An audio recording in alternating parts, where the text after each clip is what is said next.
Umaga na ba't hindi pa rin kami nakatulog? Hinihintay kong tawagan ako ni Silver. Hindi ako mapalagay sa kinalalagyan ko ngayon. Paano ako hihinahon kung ang anak ko ay nalayo sakin? Para akong maiiyak sa kaba. Sina Mama, Papa, Amanda at mga kaibigan ko ay nasa tabi ko. Lahat sila ay kinakabahan na rin. Kasalukuyan kong tinatawagan si Vios. Hindi niya sinasagot. Wala akong ibang matawagan kundi siya lang. Tinawagan ko ulit at sa pagkakataong ito, sinagot niya ang tawag. Rina, halata sa mukha nito na bagong gising ito. What happened? Mahihimigan sa boses nito ang pag-aalala. Alam kong alam niya base sa boses ko na may hindi magandang nangyari sa amin dito. Help me Vios. Nasaan ka ngayon? Pwede mo bang puntahan si Silver? Bakit? Ano bang nangyari? Si Stephanie. Rina, anong nangyari sa bata? Pati siya ay natataranta na rin. Vios, find Silver for me please. Tanungin mo kung sumakay ba si Stephanie sa chopper. Hindi ko siya mahanap sa isla. Please Vios, find my daughter. Umiyak na ako sa pagkakataong ito. Nilukob ng kaba ang dibdib ko. Don't worry, kailan sila umalis dyan? Kagabi pa. What? Rina, bakit ngayon mo lang ako tinawagan? Narinig ko ang kalampag sa kabilang linya. Hinuha ko ay nagmamadali siya o natataranta, bago namatay ang tawag. Angie, wala na bang masakyang iba dito? Tanong ko kay Angie. Walang kahit na anong transportation paalis sa isla, dahil ginamit nila papunta sa city. Ri, alam natin na ginamit lahat ng tauhan para sa masiguradong ligtas si Agatha. Lalangguyin ko na lang kaya ang dagat. Puno ng pag-aalala ang mukha ko, habang nakatingin sa kanila. I'm so hopeless. Hindi ko na alam ang tamang gawin. Calm down Rina. Tawagan mo ulit si Silver, sabi ni Divine. Dinial ko ulit ang number ni Silver at ilang ring lang ay sumagot na ito. Hello. Agad akong napatayo nang marinig ang pamilyar na boses ng anak ko. Stephanie baby, this is Mama. Nasaan ka? Napatayo din sina Mama at Papa, nang marinig na tawagin ko ang pangalan ng anak ko. Hello Mama, I'm in the car po. Kasama ko po si Papa. He's sleeping. Kumunot ang noo ko sa sinabi niya. Anong sleeping? Ano anak? Bakit natutulog ang papa mo? Tanong ko dito. Nagsimula na rin tumibok ng mabilis ang puso ko. Kinakabahan ako sa hindi ko malamang dahilan. I don't know po Mama. I tried to wake him up, but hindi po siya gumigising. Anak, nandyan ba ang Tito Cale o Tito Philip mo? Tanong ko sa anak ko. I have a bad feeling about this. No Mama, they are on the hospital. Kami ni Papa nasa car po. Nagsimula ng magunahan sa pagtulo ang mga luha ko. May sinabi sakin si Divine na nagpakaba sakin, lalo na siya namang ikinasinghap ng lahat. Baby anak, will you promise kay Mama na wag kang lalayo kay Papa? Yes Mama, I promise. And please anak, itago mo ang phone ni Papa sa bulsa mo. Wag mo ipapakita kahit kanino. Tapos if kayo lang ni Papa ang naiwan, tawagan mo si Mama, okay ba? Yes po Mama. Now, turn off the phone anak and hide it. Wag mong sasabihin na may dala kang phone, okay? Yes Mama. Bye Mama. Bye my baby. Mahal na mahal ka ni Mama. I whisper bago namatay ang tawag. Yamakap ako kay Angie at humagulgol ng iyak. Divine showed me the text from Jego. Silver and Stephanie are missing. The next day, hinihintay ko na dumating si Philip. Alam na nila na nakausap ko ang anak ko. They are tracing the location. Natawagan ko na rin sina Kuya John at Felix. Humingi ako ng tulong sa kanila. I tried to contact Vios, but he's out of coverage. Hindi ko siya makontak. Relax Rina, it will take a minute. Trust Fiance, kahit loko-loko yan, maaasahan yan dito. Sabi ni Philip sakin habang nakayakap sakin si Amanda, at pinapagaan ang loob ko. Habang hinihintay namin ang results, ay pumasok ang isa sa tauhan ni Philip. Ma'am Rina, may mga bisita ka po. Napatingin ako sa likuran nila. Nang makita kong sino ang mga bisita na naghahanap sakin, ay agad akong tumakbo para yakapin sa kanila. Sina Kuya Felix at Kuya John. Miss na miss ko na sila. Mga taong tinuring kong ama, mga taong tumulong sakin. It's okay anak. Huminahon ka muna, we're here to help you. Sabi nito sakin. I nodded at pinunasan ang mga luha sa mga mata ko. May mga naghahanap sa'yo sa labas. Sumama ka muna samin. Lumingon ako at nakitang tumungo si Philip. Sumama ako kay Kuya Felix, habang si Kuya John ay lumapit kina Fiance at sa team nito, na nagtatrack ngayon sa location ng mag-ama ko. Nang makalabas kami sa bahay, bahagya akong nagulat, nang makita ang daan-daang armadong lalaki. They are here to help you. Mga tauhan dati ng daddy mo, and this time, they are ready to serve you. Nanlalaki ang mga mata ko sa gulat, lalo na nang makita na lumuhad silang lahat, para magbigay galang sakin. Sobrang dami nila at lahat ay seryoso na para bang handa sila na pagsilbihan ako. Huwag mong maliitin ang kapangyarihan mo Rina, you're a Magallanes. You're an heiress. It's time to make use of your power. Hindi basta-basta ang binabangga mo, ngunit huwag mo rin kalimutan na hindi ka din basta-basta. Hindi ko maproseso agad-agad ang sinabi ni Kuya Felix sakin. Alam kong mayaman ang ama ko, pero hindi ko sukat akalain na malawak ang connection niya, at ganito kalawak ang hawak niyang kapangyarihan. Nakita namin si Papa, lumapit siya sa amin ni Kuya Felix. Bahagyang yumukod si Kuya Felix kay Papa na ikinitak ako. Felix, tawag ni Papa kay Kuya. My men are on standby. May naipasok na rin kaming new weapons in case of circumstances. That'll be a big help sir. Thank you. No Felix. It's a thank you for helping me. Anak at apo ko na ang nawawala. It is my job as a father. Sabi ni Papa. Napayuko ako sa gulat at kaba sa nangyayari. Hindi ko lubos akalain kung bakit sir ang tawag ni Kuya kay Papa. There's something happening here na hindi ko alam. A history that I need to puzzle. Kuya Felix, tawag ko kay Kuya. Yes Rina, may laban po ba tayo? Tanong ko na puno ng pag-aalala ang mukha. May tinawag si Kuya Felix sa mga armadong lalaki na nasa harapan namin. General Laban, what do you think? I'm sorry sir pero kakulangin tayo. Kung tama ang data na nakuha natin, masyadong malakas ang kalaban ni Ma'am Rina. Nag-aalalang napatingin ako kay Kuya Felix. Gusto kong tanungin paano kami mananalo sa laban na to? Kung ganoon nakakulangin kami sa tao. Nang tignan ko ulit lahat ng armadong lalaki sa harapan, madami na sila, pero kung nasabi ng general na kukulangan kami, ibig sabihin lang nun na hindi basta-bastang tao si Kia, at masyadong malawak ang connection nito na kahit ang pinagsama naming kapangyarihan ng Larsen, ay hindi pa rin siya kakayanin. Kuya Felix, pwede ko bang malaman ang sakop ng kapangyarihan na hawak ko? Tanong ko kay Kuya Felix. Hindi ko pa sukat at gamay ang meron na hawak ko. Masyadong maliit pa ang nalalaman ko tungkol sa kalidad ng apelyido na meron ako, ang Magallanes. But to my surprise, Kuya Felix smiled at me proudly. As you wish, heiress. Aniya, Mama, saan ka pupunta? Napatingin ako sa anak kong si Hivo. Habang kasalukuyan kong nilalagay ang ibang damit ko sa malita. May gagawin lang si Mama na importante anak. Sagot ko dito at sinirado ang malita. Konti lang ang dadalhin ko. Wala akong plano magtagal doon. Can I come with you? Gusto kong hanapin si Papa at Stephanie. Sabi nito na ikinatigil ko. Hivo anak, please stay here. Baka mapaano ka kung sumama ka sakin. I promise, pagbalik ko dito, kasama na ni Mama si Papa at Stephanie. Alam kong may pag-aalinlangan sa mga mata niya. Alam kong gusto niyang sumama pero sa ngayon, hindi talaga pwede. Kailangan niya munang manatili dito. Humalik ako sa noo niya at sinama siya pababa. Nasa sala sila lahat, nakatingin sakin. Si Kuya Felix ang sasama sakin papuntang Europe. Kailangan kong makausap ang mga tao na makakatulong sakin, para makuha ang mag-ama ko.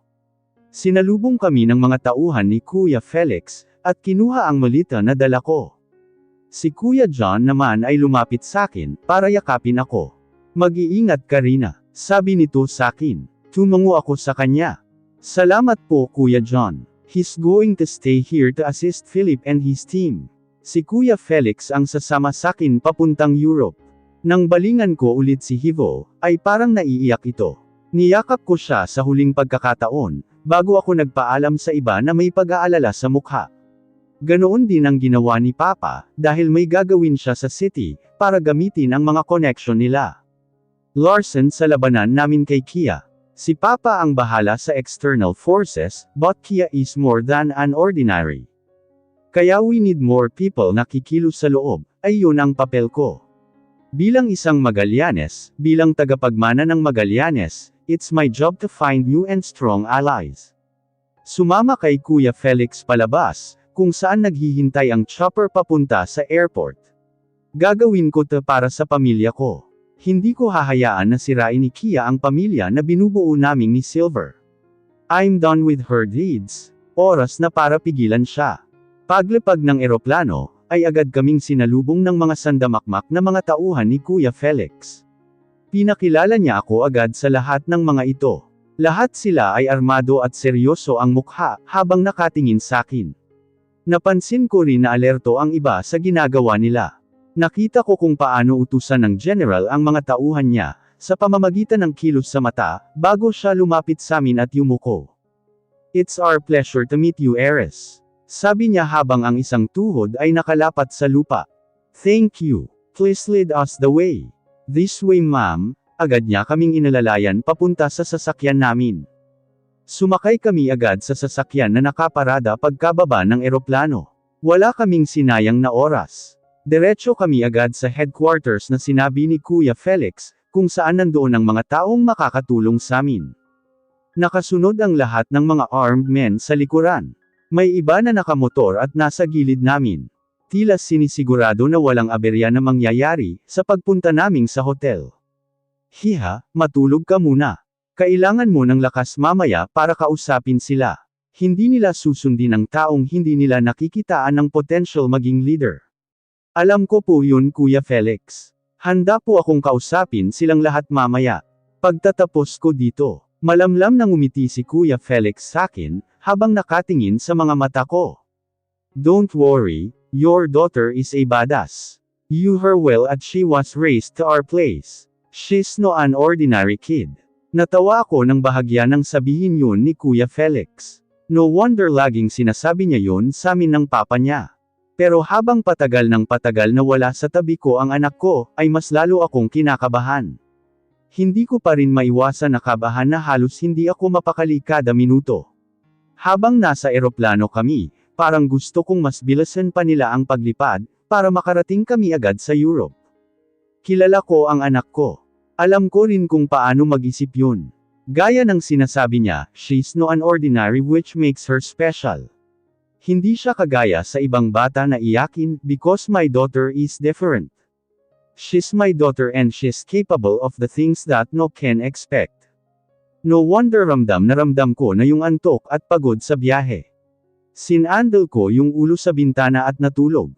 After ilapag ni Silver ang chopper na minamaneho niya, ay nagulat siya nang may tumawag sa kanya na papa, sa likuran. Napanganga siya sa gulat nang makita si Stephanie sa likuran na nakangiti. Para siyang aatakihin sa puso nang wala sa oras. What are you doing here? Hindi makapaniwalang tanong niya sa nakangiti niyang bunso.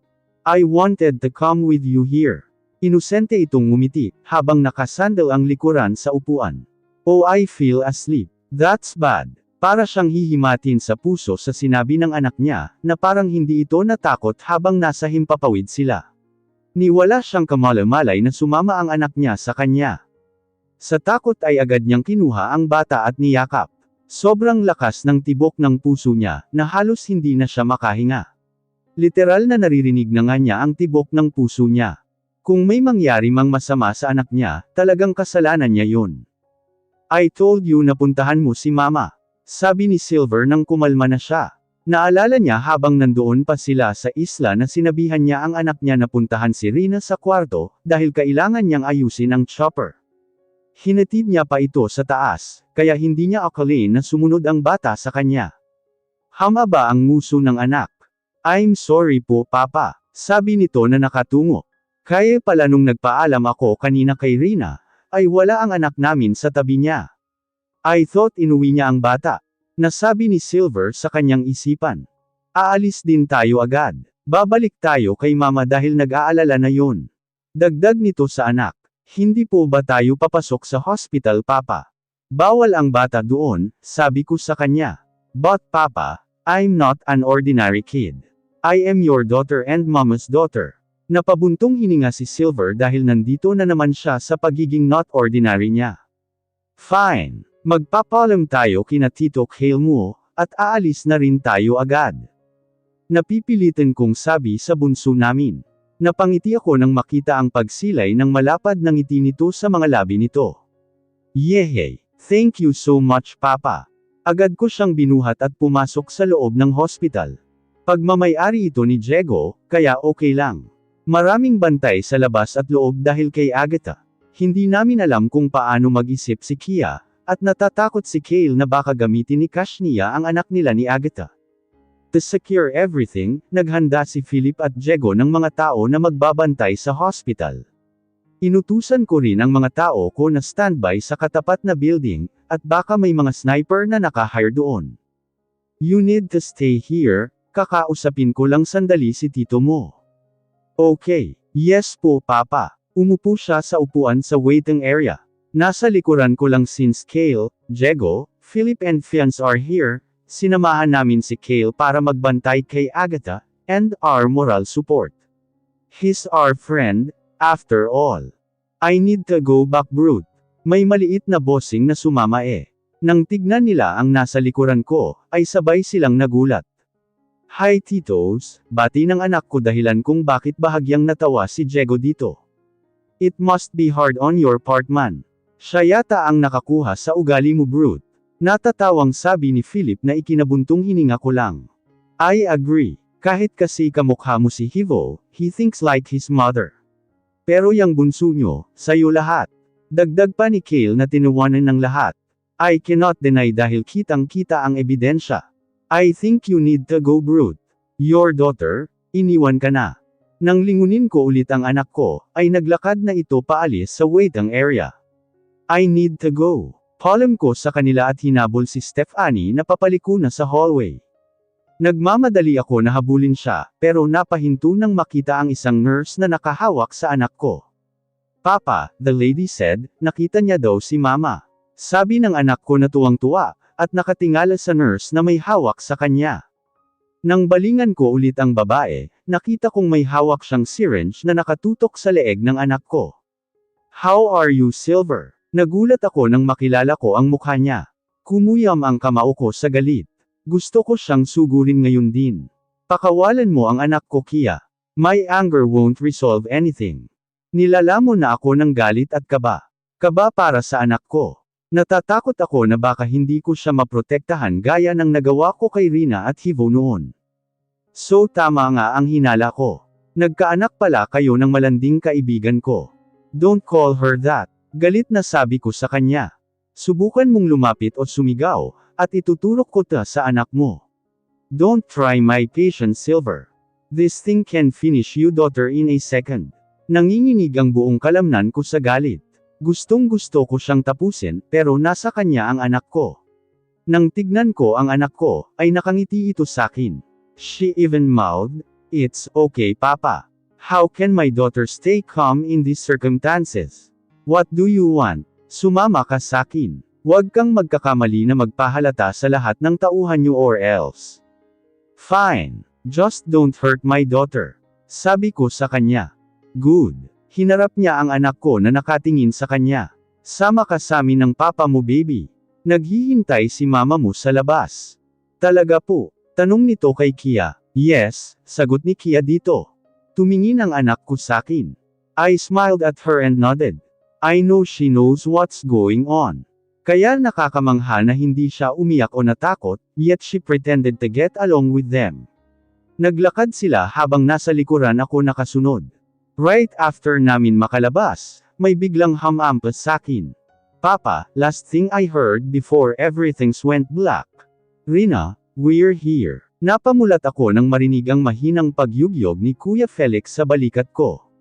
I'm sorry Kuya Felix. Napahaba yata ang tulog ko. Sabi ko dito. Nang ilibot ko ang paningin ay gabi na. Nasa Philadelphia kami ngayon, since dito namin kikitain yung makakatulong sa amin. No, it's okay. Bukas pa naman natin sila haharapin. As of now, magpahinga ka ng mabuti. At tandaan mo na wag emotion ang ipairal bukas. Tumango ako at lumabas nang pinagbuksan ako ng pinto. Gaya sa airport ay sinalubong din kami ng mga sandamakmak na mga tauhan ni Kuya Felix dito. Maraming mga bodyguards ang sumama sa amin. Lahat sila ay alerto. Parang ako talaga ang sadya nila, at alam na nila kung sino ako, kung gaano ako kaimportante. Sumakay kami sa elevator. Magpapalipas kami ng gabi dito.